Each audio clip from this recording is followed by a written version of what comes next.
Hermanos, vamos a tener nuestro estudio de la Confesión Bautista de Fe de 1689. Estamos en el capítulo 10, que se nombra de llamamiento eficaz, hermanos. Vamos a estar viendo el párrafo número 3 el día de hoy, hermanos. Quiero hacer una breve introducción, hermanos, solamente para la idea es saber ubicarnos un poquito en qué parte de la confesión nos encontramos, hermanos. Si no más recuerdan, hermanos, la confesión está fraccionada en 4 puntos, en 4 fracciones, de los cuales ya vimos la primera parte, que va de los capítulos 1 al capítulo 6, donde hemos visto los principios primarios, y ahora nos encontramos en la segunda parte de la confesión, que habla de el pacto, y que va del capítulo 7 al capítulo 20, que hablan del plan de la salvación, la obtención de la salvación y la aplicación de la salvación.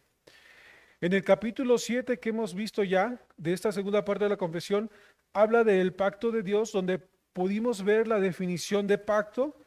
En el capítulo 8 vimos a Cristo como mediador, como la cabeza del pacto o el siervo del pacto, y nos enseña que Cristo es quien guarda ese pacto. En el capítulo 9 vimos el libre albedrío, donde nos presenta el marco pactual y la necesidad del pacto de gracia y cómo ejerce la gracia pactual. Entonces, en el capítulo 7, hermanos, se sienta la base. En el capítulo 8 nos muestra a Cristo como cabeza del pacto. Y en el capítulo 9 nos proporciona cierta información sobre los estados de la humanidad. Hermanos, y esto nos va a ayudar a avanzar en la doctrina de la salvación. En estos 3 capítulos que ya vimos, que es el 7, el 9, el 8 y el 9, nos preparan el terreno para entender el estudio de la salvación. Hermanos, ¿por qué es importante recordar esto? Porque esto nos proporciona la clave para entender la estructura de los capítulos que va del 7 al 20, porque la salvación se obtiene por medio del pacto. Ahora, particularmente en los capítulos 10 al 13 de la confesión, que es donde nos encontramos ahorita, las enseñanzas son del llamamiento eficaz, la justificación, la adopción y la justificación, la adopción y la santificación. A esta porción de las 4 doctrinas se les nombra las bendiciones pactuales. Y es aquí donde se describen los actos de Dios a favor de su pueblo para salvarlos.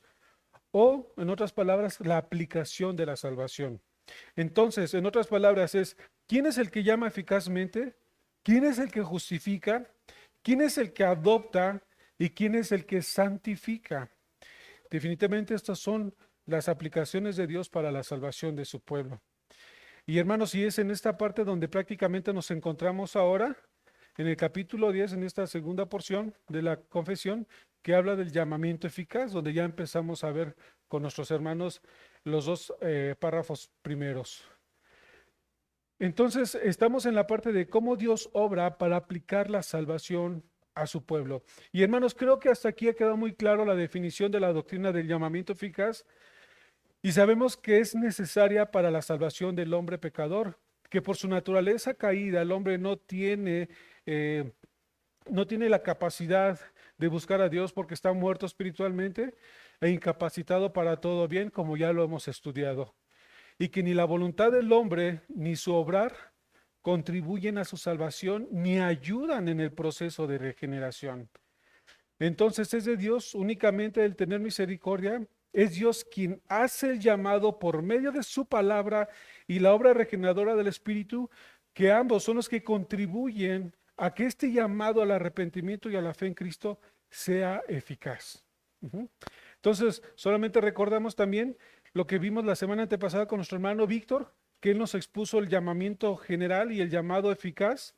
El llamado general es ese llamado externo que se hace general a todo hombre y que incluso puede ser resistido por el hombre o ignorado por el hombre caído. Pero hay el otro que es el llamado eficaz, que es donde estamos, hermanos. Es un llamado que el Señor obra dentro del corazón del hombre y que particularmente este llamado se hace a los escogidos de Dios y es irresistible, en el cual la voluntad del hombre queda doblegada a esta gracia irresistible.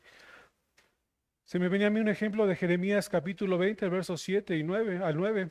Dice así: Me sedujiste, oh Jehová, y fui seducido.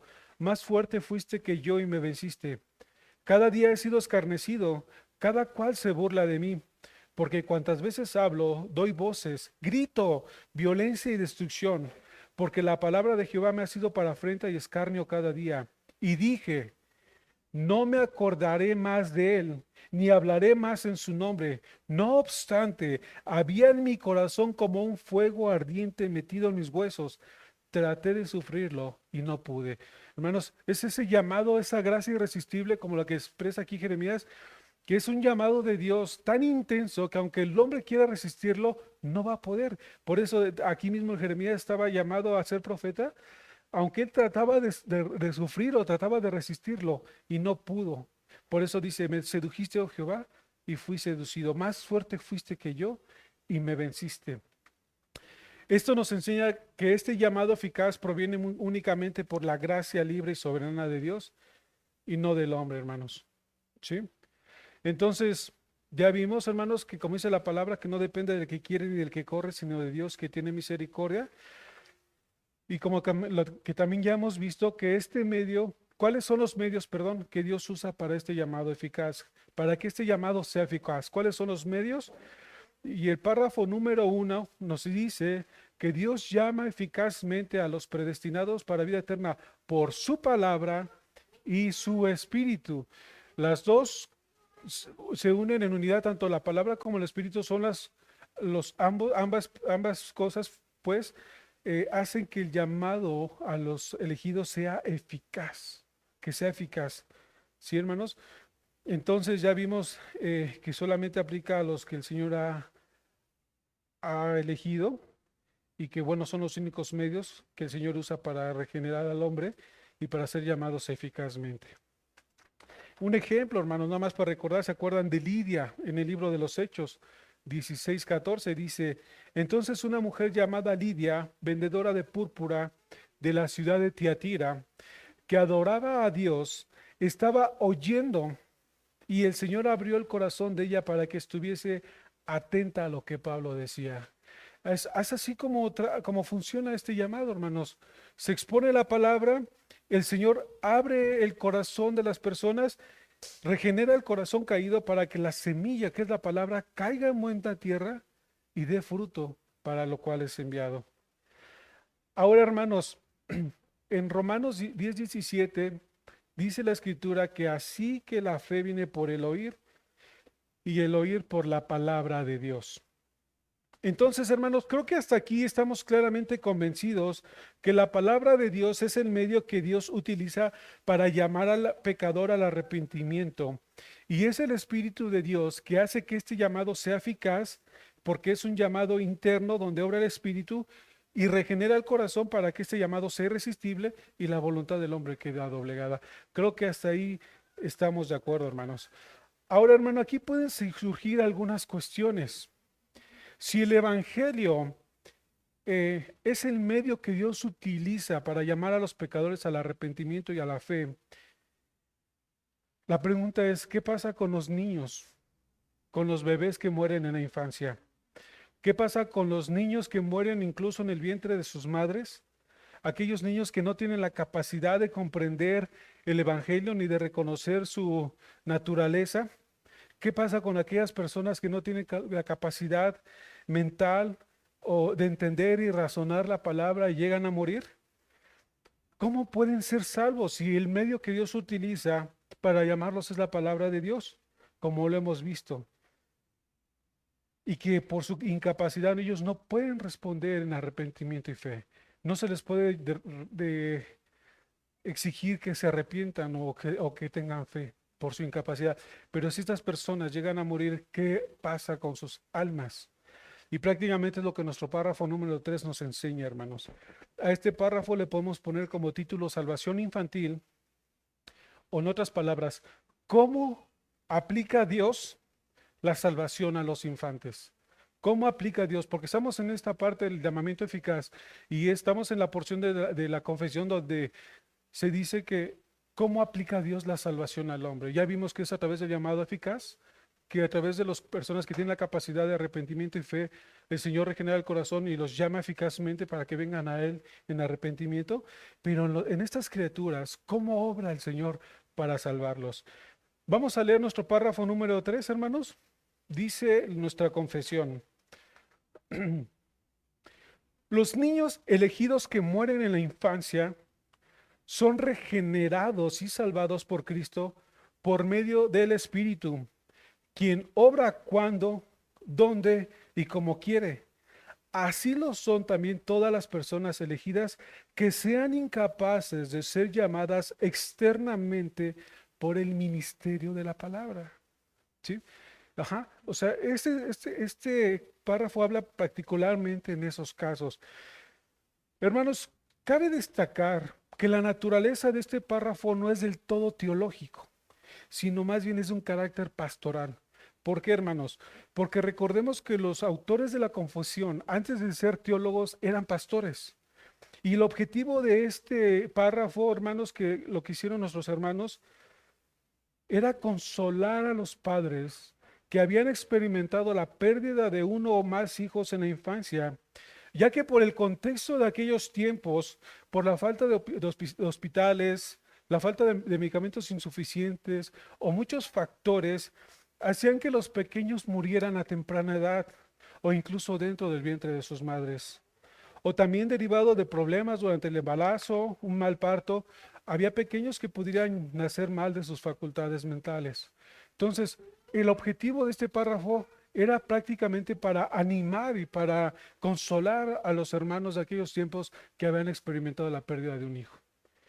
Hermanos, mas sin embargo, este ha sido un tema en cuestión, ya que las escrituras no proporciona, perdón, muchos detalles referente a ello, pero hermanos, creo que sí lo da por sentado.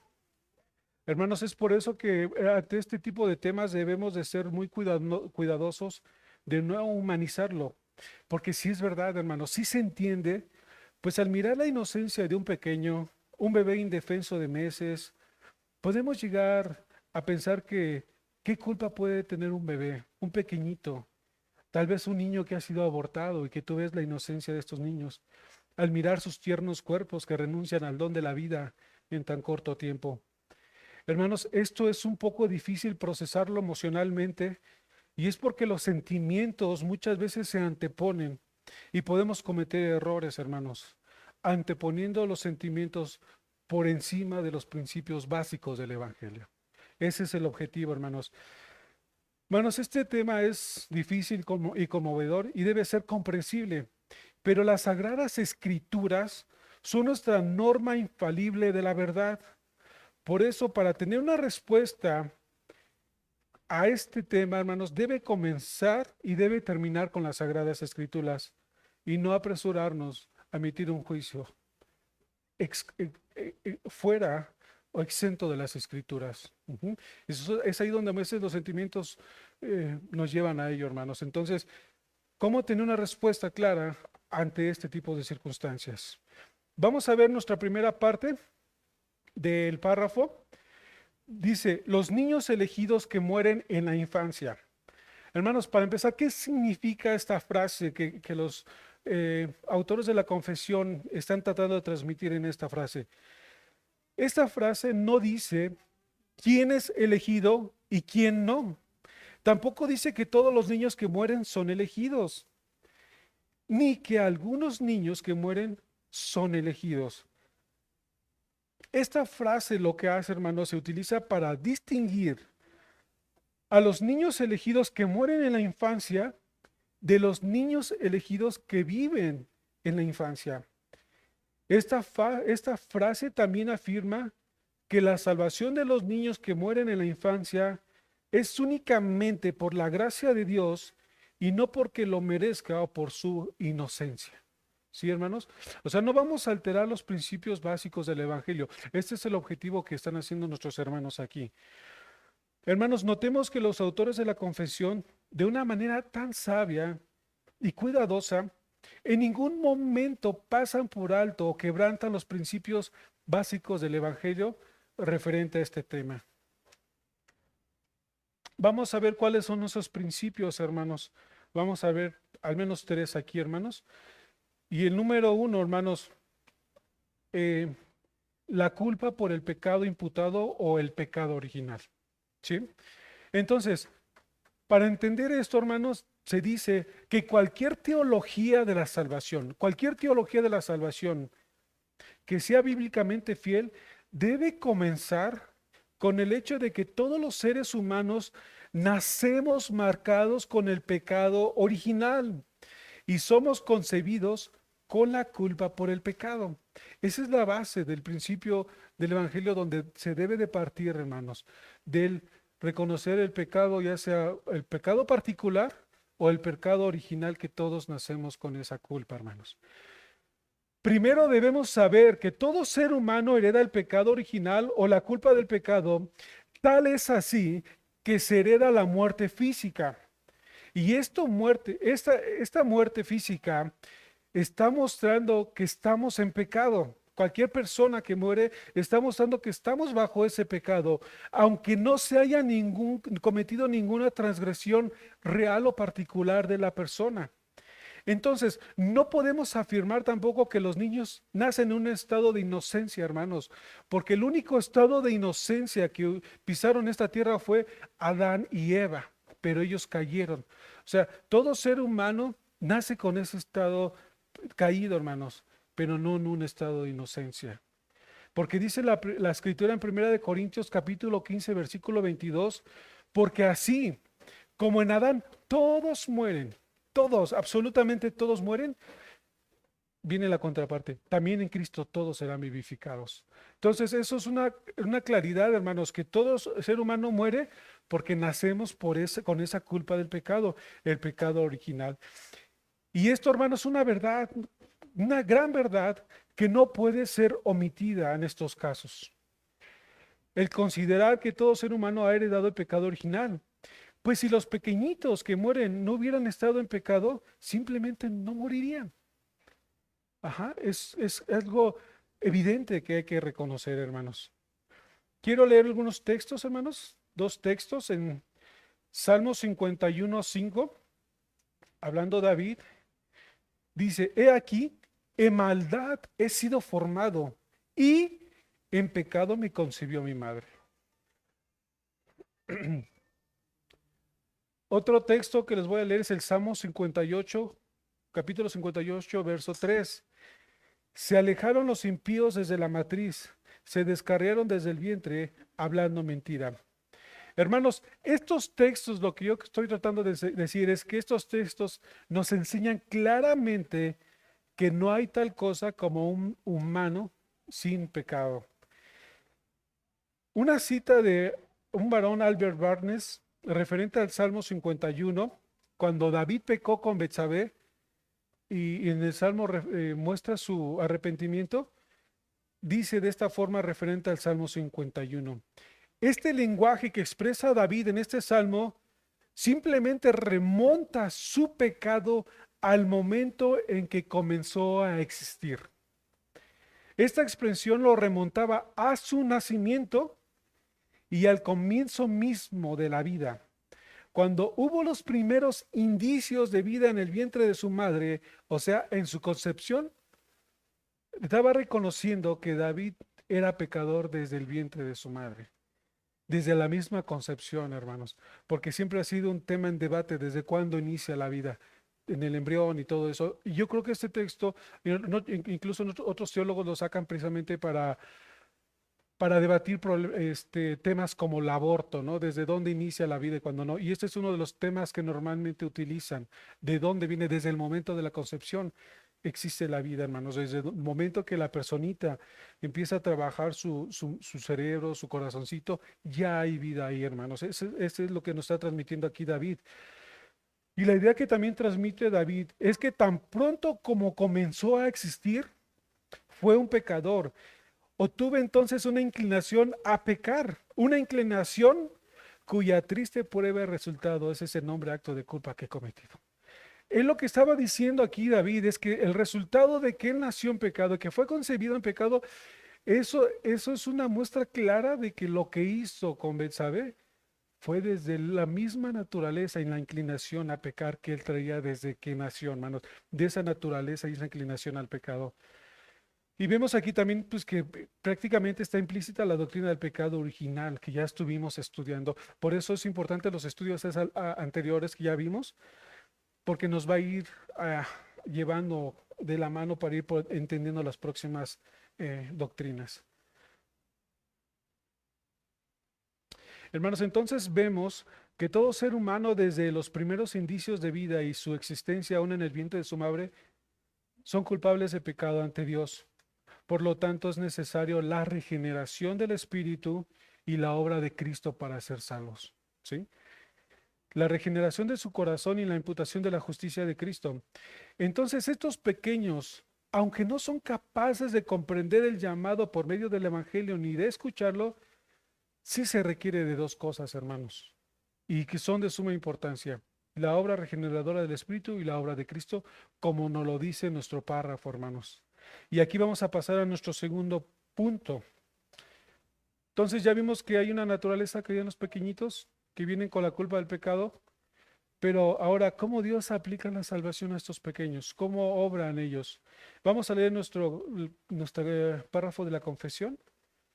Dice, los niños escogidos que mueren en la infancia son regenerados y salvados por Cristo por medio del Espíritu, quien obra cuando, dónde y como quiere.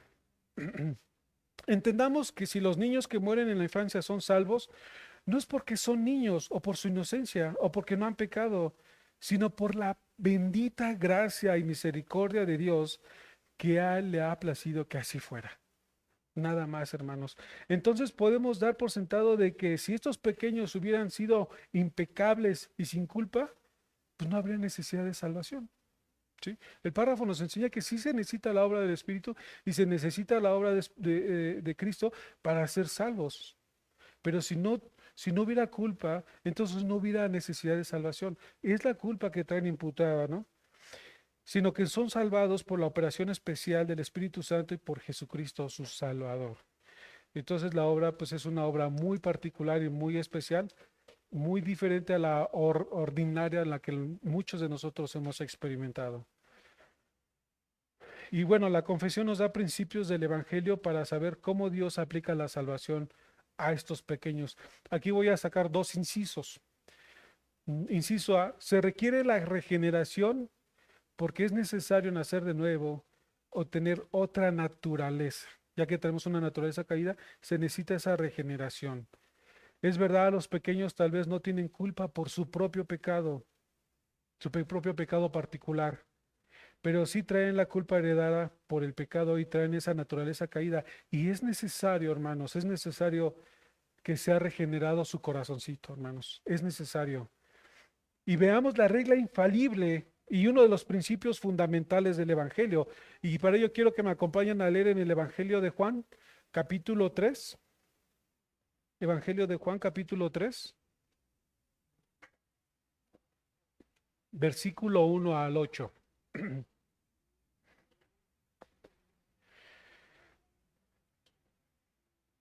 Capítulo Juan del Evangelio 3, versículo del 1 al 8. Se los voy a leer, hermanos. Había un hombre de los fariseos que se llamaba Nicodemo, un principal entre los judíos. Este vino a Jesús de noche y le dijo, Rabí, sabemos que has venido de Dios como maestro, porque nadie puede hacer estas señales que tú haces si no está Dios con él. Respondió Jesús y le dijo, de cierto te digo, que el que no naciere de nuevo no puede ver el reino de Dios. Nicodemo le dijo, ¿cómo puede un hombre nacer siendo viejo? ¿Puede acaso entrar por segunda vez en el vientre de su madre y nacer? Respondió Jesús, de cierto te digo, que el que no naciere de agua y del Espíritu no puede entrar en el reino de Dios. Lo que es nacido de carne, carne es, y lo que es nacido del Espíritu, Espíritu es. No te maravilléis de que te dije, os es necesario nacer de nuevo. El viento sopla de donde quiere y oye su voz, mas ni sabes de dónde viene ni a dónde va. Así es todo aquel que es nacido del Espíritu. Hermanos, esa es la regla infalible. No lo podemos alterar. Vemos aquí aspectos interesantes. En el versículo 5 dice que de cierto te digo, de cierto te digo. Simplemente esta expresión reafirma una gran verdad que no puede ser alterada ni omitida en ninguno de los casos. De cierto te digo que el que no naciera en el nuevo no puede ver el reino de Dios. Esa es la regla infalible. Aquella persona que no ha nacido de nuevo, que no ha sido regenerada por el Espíritu Santo, no puede ver el reino de Dios. Y luego lo vuelve a confirmar el versículo 5. De cierto te digo que el que no naciere de agua y del Espíritu no puede entrar al reino de Dios. La regla infalible, hermanos. Y luego dice cómo es el obrar del Espíritu en el verso 8. El viento sopla de donde quiere y oyes su sonido, mas ni sabes de dónde viene ni a dónde va. Así es todo aquel que es nacido del Espíritu. Es el obrar del Espíritu, hermanos. Cómo trabaja, cómo obra el Espíritu en el corazón de una persona que a veces no alcanzamos a comprender. ¿Cómo obra el corazón en el corazón de un bebé o de una criatura? No lo sabemos, hermanos, pero sí obra el Señor. Hermanos, Él obra de la manera que Él elige hacerlo. Así de simple, hermanos. Él va a obrar en el corazón de un pequeño, aunque para nuestra incapacidad en comprender las cosas, ¿cómo puede el Señor regenerar un corazón de un inocente para nosotros, de un pequeñito, de un bebé que está en el vientre de su madre, que tal vez ha sido abortado, o cómo obra de un pequeñito que fallece a los primeros indicios de vida, hermanos?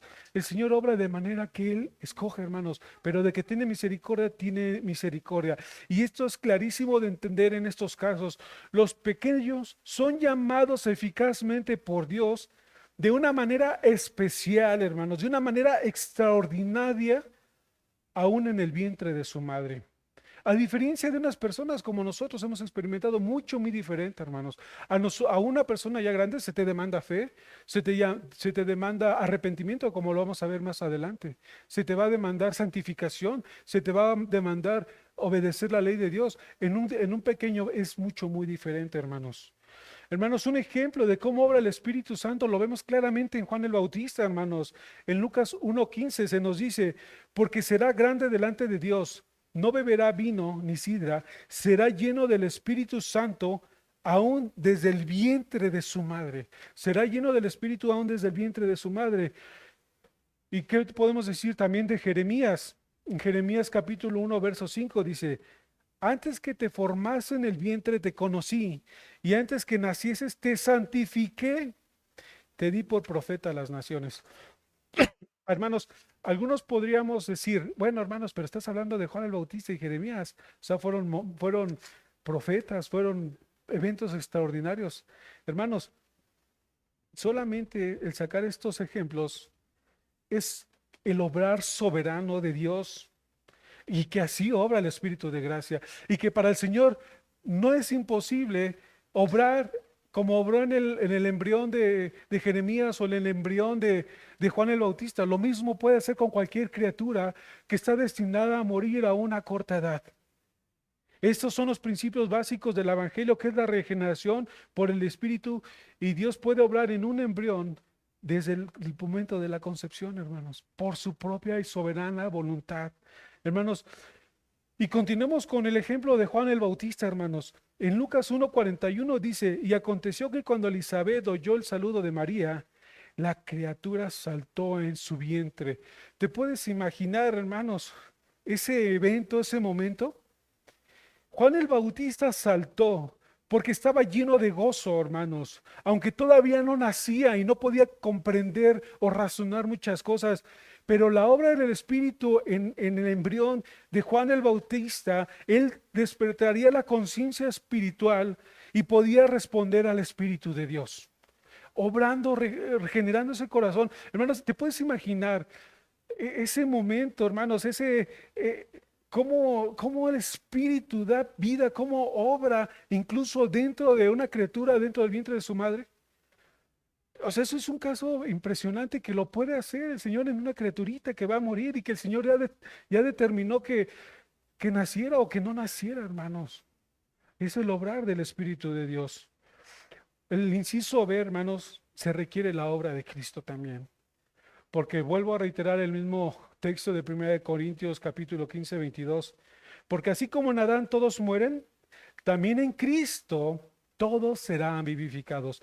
Entonces, si tenemos la culpa del pecado de Adán y todos tenemos la condenación de la muerte, pero bueno, está la promesa, pero en Cristo, no fuera de Cristo, en Cristo, todos podremos tener vida eterna, pero en Cristo. Entonces, si todos nacemos con la naturaleza caída y morimos, entonces se requiere la obra de Cristo para la salvación y la vida eterna de los infantes también.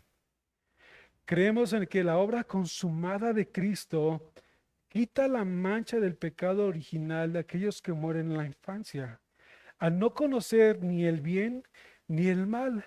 Estos pequeños son incapaces de cometer pecado en el cuerpo, todavía no son agentes morales y mueren seguros en la gracia de nuestro Señor Jesucristo. Por eso, hermanos, se requiere la obra de Cristo, porque nuestro Señor Jesús dijo: yo soy el camino, la verdad y la vida, y nadie, absolutamente nadie, viene al Padre sino por el Hijo. Por eso se requiere la aplicación de la obra de Cristo en el corazón de un pequeñito, porque nadie viene al Padre sino por mí. Esa es la regla infalible, son los principios básicos del Evangelio que no se pueden omitir en ninguna criatura, aunque parezca difícil de comprender, aún en esas pequeñas criaturas indefensas, hermanos. Nadie puede ir al Padre sin la obra de Cristo, sin la salvación de Cristo. Hermanos, hay un ejemplo de David. De David cuando murió su bebé. ¿Se acuerdan de esa historia? Que su bebé muere y que al principio, cuando el bebé todavía estaba vivo, él ayunaba y oraba y oraba al Señor que quizá el Señor le diera oportunidad de vivir al bebé. Definitivamente el niño muere. ¿Y qué hace David? Se levanta, se ciñe y come. Y lo critican, ¿no? Sus sirvientes: oye, pues cuando estaba el bebé así, estabas preocupado y ahora ya que muere ya estás comiendo. Dice: sí, él no puede venir a mí, pero yo sí puedo ir a él. Ahora aquí muchos tienen una implicación en cuestión de cómo descifrar esta parte de las Escrituras. Muchos dicen: bueno, es que le está refiriendo a la tumba. Pero ¿qué consolación le pudo haber dado a David el simple hecho de que ya se murió el bebé? Pues yo también me voy a morir. Yo creo que eso no sería algo que le pudiera traer confort a su alma, ¿no? O una resignación por la muerte de un hijo. Hermanos, vemos la diferencia, que él se levanta y su corazón descansa, pero vemos la diferencia cuando muere Absalón. Cuando muere Absalón se lamenta, se desgarra su corazón por la muerte de su hijo. Los dos eran su sangre, mas sin embargo vemos la diferencia de actitud. Había una esperanza en David por reencontrarse con su bebé, a diferencia de Absalón, hermanos. Ese es el ejemplo que nos puede dar una claridad. Por eso vemos las cosas, no son claras este tema en las Escrituras, pero sí hay cosas que son implícitas que nos pueden ayudar a entender cómo obra la salvación el Señor en el corazón de los pequeños. Vemos también la Escritura que nos dijo nuestro Señor Jesús: dejad a los niños venir a mí y no se los impidáis, porque de los tales es el reino de los cielos. Y habiendo puesto sobre ellos las manos, los bendijo y se fue de ahí. Hermanos, aquí nuestro Señor Jesús instruyó a sus discípulos que debían dejar a los niños venir a Él. Este es un mandato y una responsabilidad que el hombre tiene para con los pequeños. Tenemos una responsabilidad para con ellos, hermanos. Es por eso que el Señor se indignó y dijo: déjenlos. Hermanos, ¿te puedes imaginar esa escena de amor de Cristo hacia esos pequeños? Hermanos, cuando nuestro Señor Jesús tuvo contacto con un leproso o con cualquier otra persona, les decía: ve y no peques más. Los sanaba, tenía misericordia. Imagínate en los pequeños, simplemente lo que hizo es los bendijo. No les dijo: vayan y no pequen más. No los exhortó a un mandamiento, sino simplemente los bendijo, hermanos. ¿Por qué? Porque te puedes imaginar esa escena, hermanos, tomar tal vez al bebé en las manos. No sé, hermanos, yo no puedo imaginar, pero considerando el carácter de nuestro Señor Jesucristo, haber sido un momento muy emotivo. Muy emotivo. Y hermanos, creemos que nuestro Señor Jesucristo recibe generosa y libremente todos los que mueren en la infancia, y no sobre la base de la inocencia o dignidad, sino por su pura gracia los hizo suyos a través de la expiación que Él compró en la cruz. También fue un precio que Él pagó por estos pequeños hermanos. También ahí están. John Newton, el gran ministro que escribió el himno de Sublime Gracia, él escribió a uno de sus amigos que habían perdido a un pequeño. Dice, espero que ambos se hayan reconciliado bien con la muerte de los infantes. De cuántas tormentas se libraron. Tampoco yo puedo dudar, en mi opinión personal, de que están incluidos en la elección de la gracia. Esas palabras para confortar a aquellas personas que habían experimentado la muerte de un niño. Hermanos, ahora pasamos a nuestro punto número 3, los elegidos. Y vemos en la segunda parte de nuestra confesión, en nuestro párrafo, así lo son también todas las personas escogidas que sean incapaces de ser llamadas externamente por el ministerio de la palabra. Lo mismo que como vimos ahorita, cómo obra el Señor en los bebés, en los pequeños, en los infantes, de la misma forma también obra el Señor en aquellas personas que no tienen la capacidad mental o que algo que los incapacite para poder responder al Evangelio o que puedan comprender o razonar el Evangelio. De la misma forma trabajo. Pero hermanos, aquí vuelve a tomar otra palabra que dice, así lo son también todas las personas escogidas. Hermanos, la confesión lo que hace aquí es afirmar que la salvación es únicamente por gracia y no por merecerla o por algún mérito, incluso si muere en la infancia o en la condición de incapacidad mental. Esto nos muestra simplemente la cautela, hermanos, que tomaron los redactores de la confesión al hacer esta declaración sobre un tema que no es tan claro en las Escrituras. Hermanos, lo que sí es verdad, les puedo decir que este tema en particular, estamos de acuerdo en la regeneración del Espíritu, estamos conscientes de la obra del Señor aplicada a esos pequeños, pero donde genera un poquito más de tensiones es en esta palabra acerca de la elección, donde ha generado diferentes posturas. Y hay hermanos que realmente tienen buena doctrina, que ellos sí aplican la elección a los pequeños, que unos son para salvación y otros para condenación. Ajá, y de ahí se sacan de ese texto de Jacob y Esaú. Hermanos, y es difícil de verdad tener una opinión respecto a esto, porque como decimos, no hay tanta claridad en las Escrituras, pero son opiniones que han diferido, hermanos, entre unos hermanos y otros, y hombres que tienen buena doctrina. Hombres como Spurgeon, como John Newton, como el hermano Sugel y John MacArthur, creen que todos los pequeños son elegidos por Dios y todos van al cielo con el Padre. Y por decir, hay un comentario, hermanos, dice el doctor Warfield, dice, su destino está determinado independientemente de su elección por un decreto incondicional de Dios cuya ejecución no está suspendida por ningún acto propio y su salvación se logra mediante una aplicación incondicional de la gracia de Cristo a sus almas, mediante la operación inmediata e irresistible del Espíritu Santo antes y aparte de cualquier acción de sus propias voluntades. Y si la muerte en la infancia depende de la providencia de Dios, es con seguridad Dios en su providencia quien selecciona a esta vasta multitud para que participen de su salvación incondicional. O sea que dentro del decreto de la elección de Dios están incluidos estos pequeños. Es lo que nos están comentando los hermanos. Otro comentario, hermanos.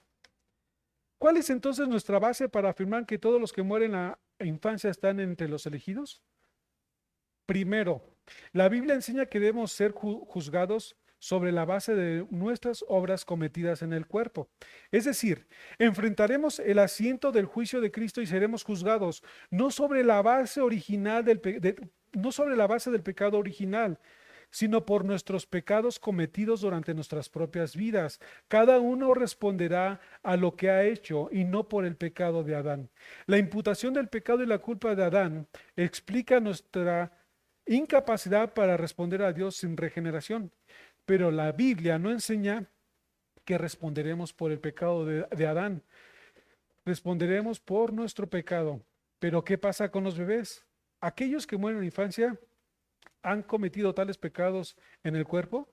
No lo creemos así. Así los pone, hermanos. Da por sentado de que los niños están dentro de la elección soberana de Dios. Ahora, hermanos,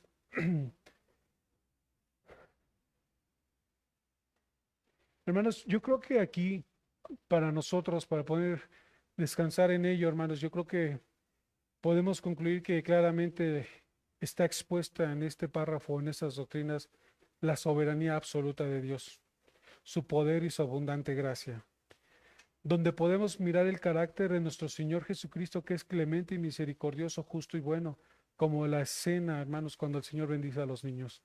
Ahí es donde podemos darnos cuenta del carácter de nuestro Señor y la simpatía hacia esos pequeñitos. Hermanos, si el hombre, siendo malo, sabe dar buenas dádivas a sus hijos, ¿cuánto no más el Padre se compadecerá de esas criaturas, hermano? Claro, sin pasar por alto los principios básicos del Evangelio y aplicando la salvación a esas escrituras como y cuando Él quiere y le plazca, hermanos. Hermanos, yo creo que aquí una opinión personal es que sí, el Señor salva a todas estas criaturas y es por su pura gracia y misericordia, pero sin hacer violencia a los principios básicos del Evangelio. Hermanos, sabemos que Dios ha puesto límites a nuestra habitación.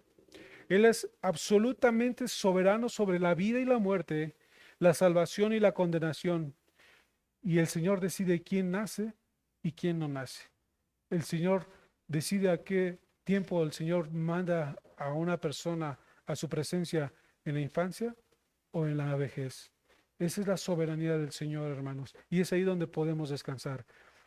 Hermanos, en el caso de estas personas que no tienen la capacidad, no dice en Éxodo 4:11, dice, Jehová respondió, ¿quién le ha dado boca al hombre? ¿Quién hizo al mudo y al sordo y que ve y al ciego? ¿Quién los hizo? ¿No soy yo Jehová?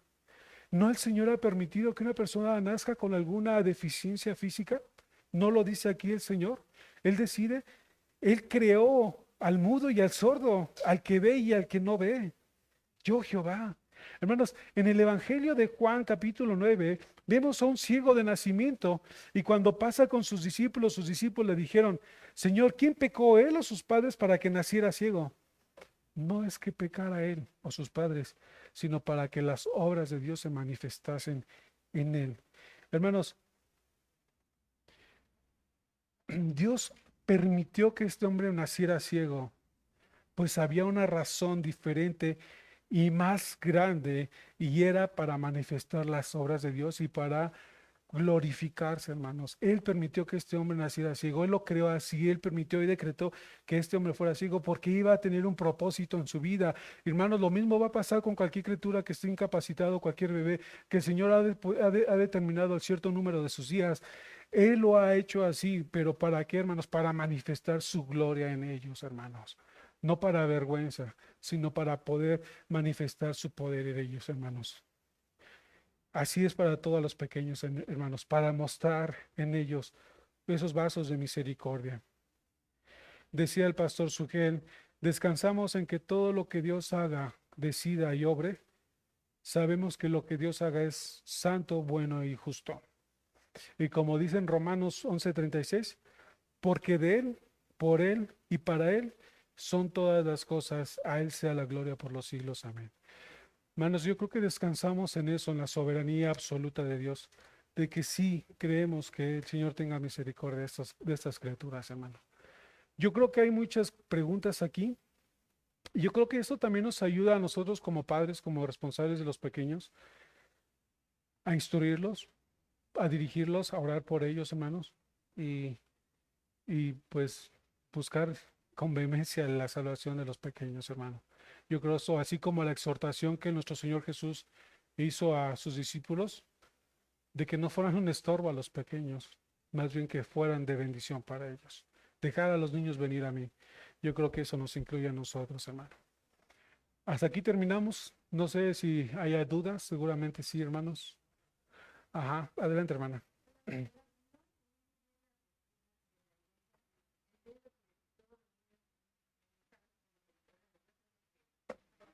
Ujú,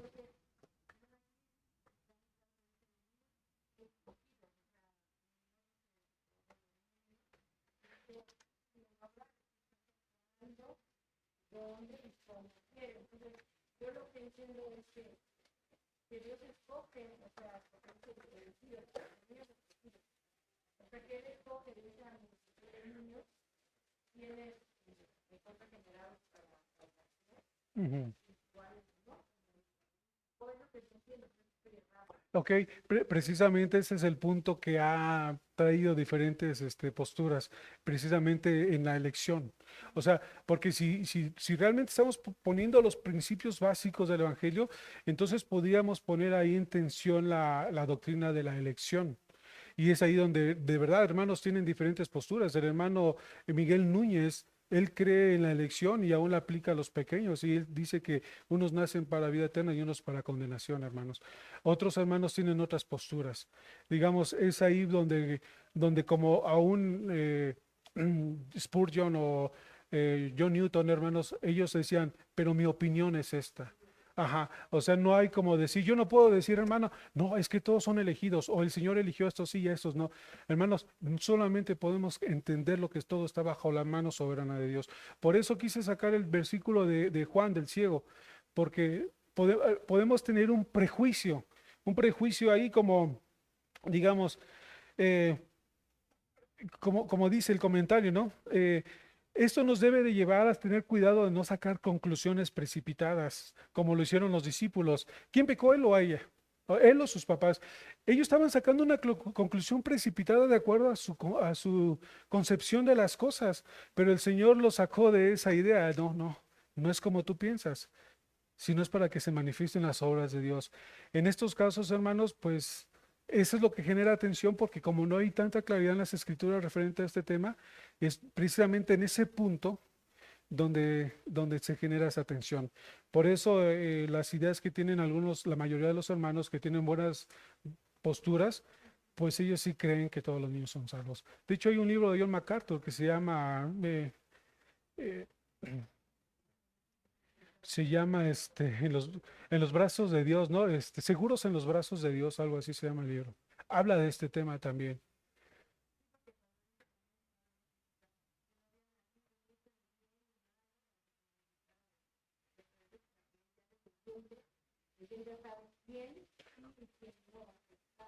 Ajá. Ujú. Sí, digo, eso es lo que genera atención, aunque realmente ahí está hablando de la elección de Israel, ¿no? Ujú. Y bueno, también para que el propósito como en su elección se cumpliese. Digamos, el Señor pues es soberano, hermanos, y tampoco no podemos decir por qué esto sí y por qué esto no, porque a resumidas cuentas en su soberanía Él permitió que hubiera dos en el vientre de su madre, ¿no? Saúl y Esaú y Jacob. O sea, Él lo hizo con esa intención para mostrar su elección, así lo hizo. Pero hermanos, ujú,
Ujú.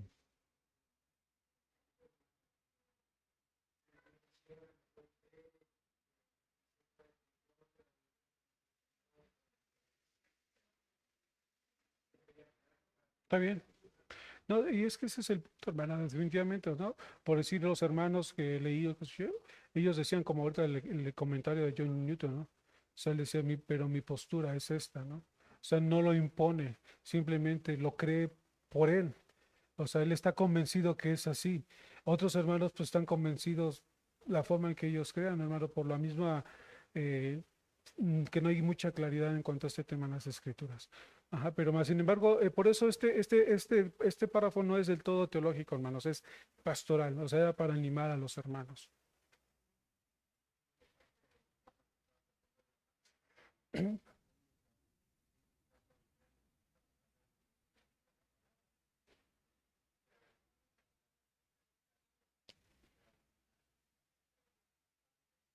Ok.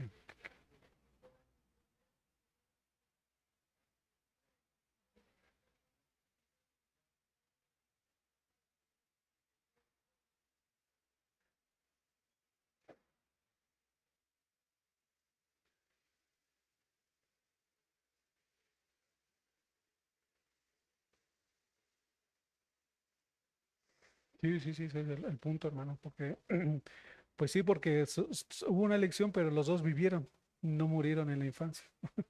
Es el tema.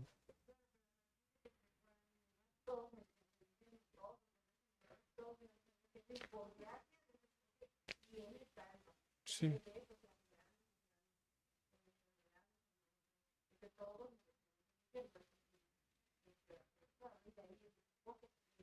Ujú.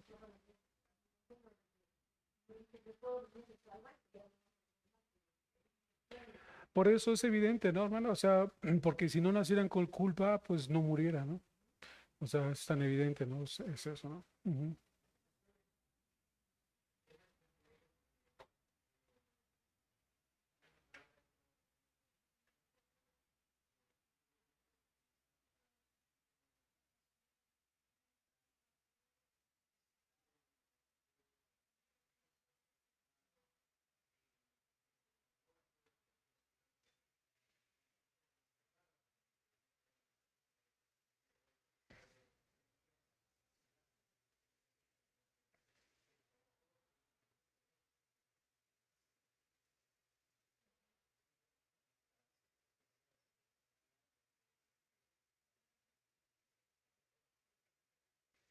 ¿Alguien más, hermanos?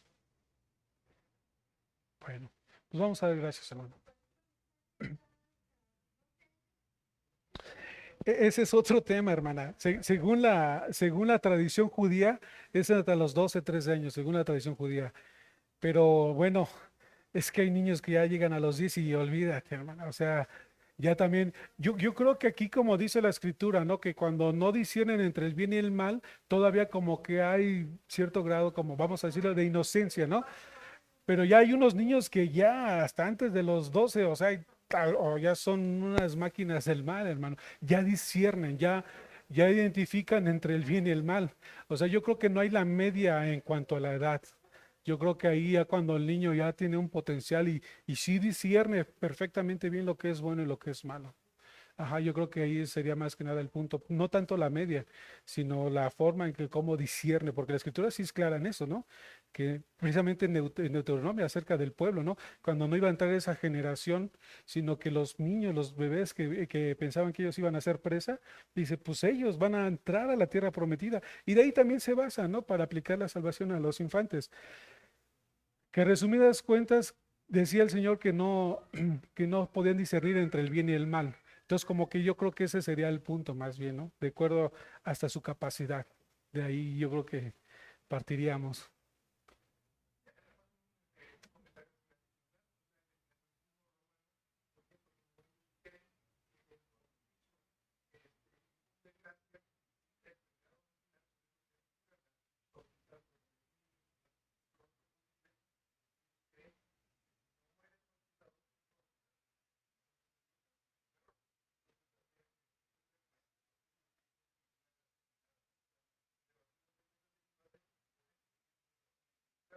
Ujú. Sí, había un hombre que se llamaba Ambrosio, precisamente que él motivaba todo eso, ¿no? Porque decía que el bautismo regeneraba. Entonces, si no se era bautizado, que sí iban al infierno, pero como que iban como con capacitados así como para no tener un tormento así tan fuerte, ¿no? Como que regulado, ¿no? O sea, había tantas herejías que se fueron dando al tiempo, al paso de los tiempos por no entender los principios básicos del Evangelio. Y es lo que nuestros hermanos ahí hacen, hermanos, es centrarte en lo que dice el Evangelio y no movernos de ahí, porque si nos movemos ya empezamos a sacar tantas cosas. O el limbo. Ujú. El limbo.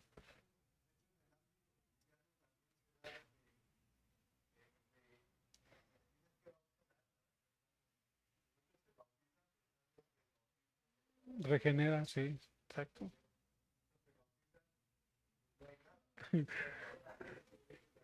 Por eso, ¿no? La regla infalible, ¿no? Es necesario nacer de nuevo, la regeneración por obra del Espíritu. Ahí está. Vamos, es claro, así es correcto. Vamos a dar gracias, hermanos. Señor, te damos gracias, Padre. Señor, todo descansamos en tu bendita gracia, Padre. Hay cosas que no alcanzamos a entender y que para nosotros, pues, Padre, genera conflicto en nuestras mentes, pero sabemos que en tu gracia y en tu poder no, Señor. Padre, porque tú eres soberano, Señor, y todas las cosas son para tu gloria, Señor, y aún dice tu palabra que aún el impío para el día malo.